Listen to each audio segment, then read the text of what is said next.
TSM6 news కి స్వాగతం. పటాన్చేరు నియోజకవర్గం ఇంద్రేశం మున్సిపాలిటీ పరిధిలోని రామేశ్వరం బండ వీకర్ సెక్షన్ కాలనీలో ఆషాఢ మాస బోనాల ఉత్సవాలు ఘనంగా నిర్వహించారు. బీఆర్ఎస్ సీనియర్ నాయకులు కౌన్సిలర్ అంతిరెడ్డి 16వ తేదీన జరిగే దుర్గామాత విగ్రహ ప్రతిష్టాపన కార్యక్రమానికి ప్రతి ఒక్కరూ పాల్గొని కార్యక్రమాన్ని విజయవంతం చేయవలసిందిగా కోరారు. మరియు బోనాల సందర్భంగా వీకర్ సెక్షన్ కాలనీలో మహిళలు పెద్ద ఎత్తున పాల్గొని అమ్మవారికి బోనాలు సమర్పించారు. సాంప్రదాయబద్ధంగా డప్పు చప్పుళ్లు పోతురాజుల నృత్యాల మధ్య బోనాల ఊరేగింపు ఆకట్టుకుంది. ఈ సందర్భంగా కౌన్సిలర్ అంతిరెడ్డి మాట్లాడుతూ తెలంగాణ సంస్కృతి సాంప్రదాయాలకు ప్రతీక బోనాల పండుగని ప్రజలంతా అమ్మవారి దయతో సుఖ శాంతులతో ఉండాలని అమ్మవారిని వేడుకున్నట్లు తెలియజేశారు. ఈ కార్యక్రమంలో కాలనీ వాసులు, గ్రామ ప్రజలు, మహిళలు పెద్ద ఎత్తున పాల్గొన్నారు.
మున్సిపల్ ఆషాఢ మాసం బోనాలకు మరి ఇక్కడ ఉన్న ప్రజలందరికీ కూడా పేరు పేరున ధన్యవాదాలు. ఎందుకంటే ఆషాఢ మాసంలో ప్రతి ఒక్కరు కూడా సంతోషంగా ఉండాలంటే బోనాల పండుగ చేసుకోవాల్సిందే. కాబట్టి అందరం కూడా కలిసిమెలిసి ఊళ్ళల్లో అందరం రామేశ్వరం మండ గ్రామ పంచాయతీ మున్సిపల్ ఆఫీసులు మన కొత్త కాలనీలో ఇలా బోనాల పండుగ ఆదివారం రోజు అని చెప్పేసి అందరం కలిసి కూడా బోనాల పండుగ ఉత్సవం జరుపుకుంటున్నాము.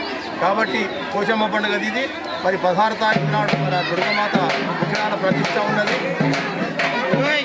మన 16 తారీఖు నాడు దుర్గమాత విగ్రహ ప్రతిష్టాలు విగ్రహాలు మరి ఆయన కూడా పెద్ద ఎత్తున ఇంటింటికి ఒక బోనంతో ఊరేగింపు తీసుకొని మరి పెద్ద ఎత్తున కాలనీవాసులందరూ కూడా కలిసిమెలిసి బోనాలు చేసుకోవాలని చెప్పి ఈ ఆషాఢ మాసంలో ఇవి అయిపోతున్నాయి.